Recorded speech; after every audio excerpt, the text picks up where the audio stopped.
Hallelujah.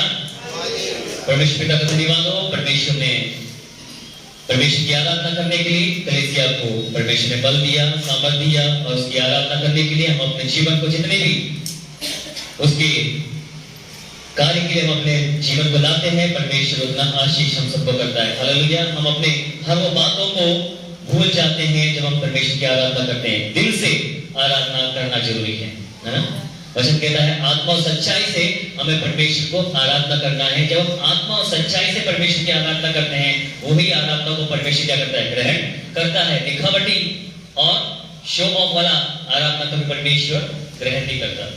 आत्मा और सच्चाई से परमेश्वर को ढूंढने वाले भक्तों का परमेश्वर आराधना को ग्रहण करता है और वही आराधना से परमेश्वर प्रसन्न होते हैं। हालेलुया। वचन कहते हैं जहां 2 या 3 मेरे नाम से इकट्ठे होते हैं, वहां परमेश्वर की उपस्थिति है। लेकिन वो 2 और 3 के अंदर भी परमेश्वर का भय होना चाहिए, परमेश्वर की वो लगन होना चाहिए, परमेश्वर के वो आत्मिक प्यास होना चाहिए कि नहीं, मैं भले ही गिनती में कम हूं, लेकिन मेरा आत्मा परमेश्वर की क्या है? प्यासी है। हालेलुया। वही परमेश्वर कार्य करता है ना? कितना अच्छी बात है। अब तक परमेश्वर ने संभाला, इस साल के शुरू से लेकर आज का दिन तक परमेश्वर ने हमें संभाला है। कई प्रकार की बीमारियां, कई प्रकार की बातें सबके जीवन में आई, लेकिन परमेश्वर ने कभी हमें छोड़ा नहीं। परमेश्वर ने अपने हाथों में रखकर हमें संभाला है और एक जीवन देकर आज की आराधना हम सबको क्या किया है? इकट्ठा किया है। 2-3 दिन बचे हैं केवल हमने इस साल को अलविदा कहने के लिए। अब 2026 हमारे जीवन में क्या लेकर आएगा हम नहीं जानते, लेकिन 2025 में क्या क्या बातें हमारे जीवन में घटी उस बात को हम स्मरण करते हैं। और आज के दिन के बाद कल परसों नरसों क्या होगा इस बात को भी हम नहीं जानते, सब कुछ परमेश्वर जानता है। लेकिन वचन कहता है हर वो दिन जो तुम्हें दिया गया है उस दिन में तुम अपने सृष्टिकर्ता परमेश्वर को याद करो। तुम्हें कैसे तुझे लेकर आया है और किस किस मार्गों से तुझे लेकर परमेश्वर ने गुजारा है और आज का दिन परमेश्वर ने हमें दिखाया। कितना मनोहर बात है ना? कितने सारे लोग हैं केवल परमेश्वर को कुछ समय के लिए याद रखते हैं और कुछ दिन में परमेश्वर को याद रखते हैं, बाकी दिन परमेश्वर को भूल जाते हैं। लेकिन वचन कहता है you have to remember your creator each and every day. तुझे अपने सृष्टिकर्ता परमेश्वर को निरंतर और हर दिन तुझे याद करना है। क्यों? क्योंकि तेरा परमेश्वर ने तुझे आज का दिन के लिए रचकर तुझे जीवित रखा है। वो आज का दिन आज के लिए नहीं है, कल भी हमारे लिए आज है और जीवन के अंत तक हमारे लिए वो आज ही बना रहेगा। और वचन कहता है as long as you will live in this world you have to remember your creator। Hallelujah. जब तक तुम इस पृथ्वी में जीवित रहोगे तब तक तुम्हें तुम्हारे सृष्टिकर्ता परमेश्वर को याद रखना है।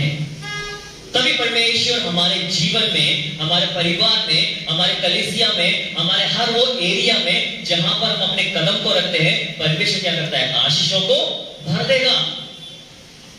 जब परमेश्वर हमारे जीवन में आशीषों को भर देता है तो हमें कभी परमेश्वर को भूलना नहीं है।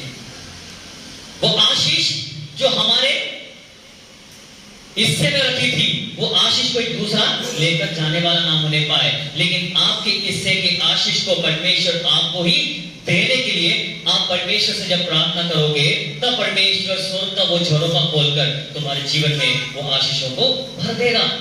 हालेलुया। लेकिन कंडीशन ये है, हमें और आपको उस परमेश्वर के कदमों के पास जाकर क्या करना है? मांगना है। बाइबल क्या कहती है? If you ask, you will receive. If you are not asking, you are not going to get what you are asking. है ना? जब तुम मांगोगे तब तुम्हें दिया जाएगा, नहीं मांगोगे तो आप उस बात से वंचित रह जाओगे। आप अपनी इच्छाओं को, आपकी जरूरतों को आप परमेश्वर के सन्मुख लाकर उसके कदमों के सिंहासन के पास जाकर परमेश्वर से मांगे कि परमेश्वर मुझे किस चीज की आवश्यकता है, मेरे कलीसिया में इस चीज की आवश्यकता है, मेरे बच्चों के जीवन में ये आवश्यकता है, मेरे अंदर या मुझ में या मेरे लिए ये आवश्यकता है। जब आप प्रार्थना करोगे तो मेरा परमेश्वर ऐसा परमेश्वर नहीं है आपके प्रार्थना को सुनकर अपने कान में रुई भर लेगा, नहीं।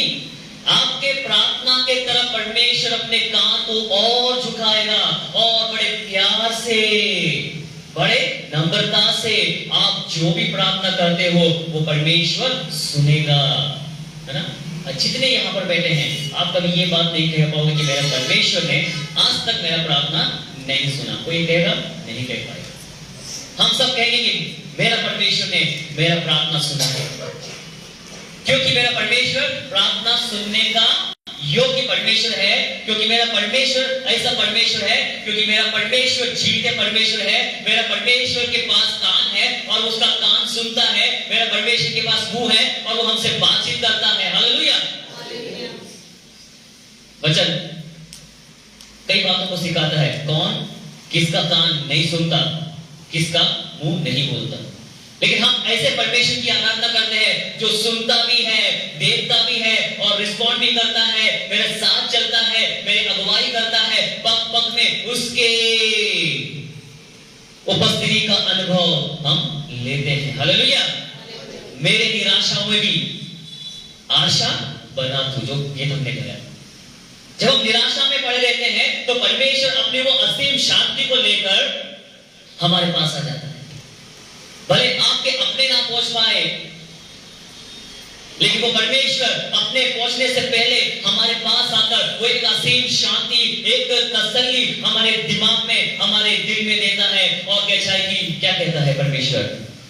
मुझ पर भरोसा कर करके कि मैं तेरे साथ हूं, है ना। हम एक गीत गाते हैं ना, कौन सा? मेरे साथ तुम रहो हो यीशु, तेरे बिना नहीं जीऊंगा। मेरे साथ तुम रहो हो यीशु, तेरे बिना नहीं जीऊंगा। हालेलुया, हालेलुया, हालेलुया, हालेलुया, हालेलुया, हालेलुया, हालेलुया, हालेलुया। कितना सुंदर गीत है ना। मेरे साथ केवल प्रभु तू ही रहना है। अंधकार के समय में ज्योति बनकर तू आ जा। तन्हाई के समय में पिता परमेश्वर तू अपनी उपस्थिति से मुझे भर दे। कितना सुंदर गीत लिखने वाले ने कहा है कि हाँ, जब मैं अकेला और तन्हा महसूस करता हूँ पिता परमेश्वर, मेरा प्रार्थना केवल तुझसे है कि तू मेरे साथ बना रहे। हालेलुया। क्योंकि तेरी उपस्थिति में आनंद की भरपूरी है। वो आनंद इस पृथ्वी में कोई भी इंसान हमें दे नहीं सकता। हालेलुया। और हमेशा परमेश्वर की आराधना करते हैं। कितनी सुंदर बातें परमेश्वर ने लिखा है। कहने के लिए बहुत कुछ है, लेकिन मैं आपको गवाही का समय देना चाहता हूं। जो लोग गवाही देना चाहते हैं जल्दी से जल्दी आप गवाही दें, ताकि हम आगे की कार्यक्रम को आगे करें। क्योंकि आज यूथ डायरेक्टर की तरफ से कलीसिया के बच्चों को गिफ्ट भी दिया जाएगा, जो रेगुलर यूथ मीटिंग में आते हैं। कलीसिया के हर वो बच्चों से मैं गुजारिश करूंगा, हाँ, यूथ मीटिंग में, संडे स्कूल में अवश्य आएं और ऐसे गिफ्ट आप कलीसिया के भाई बहनों से प्राप्त करते रहें। परमेश्वर आप सबको बहुत आशीष करें। जल्दी से जल्दी आप गवाही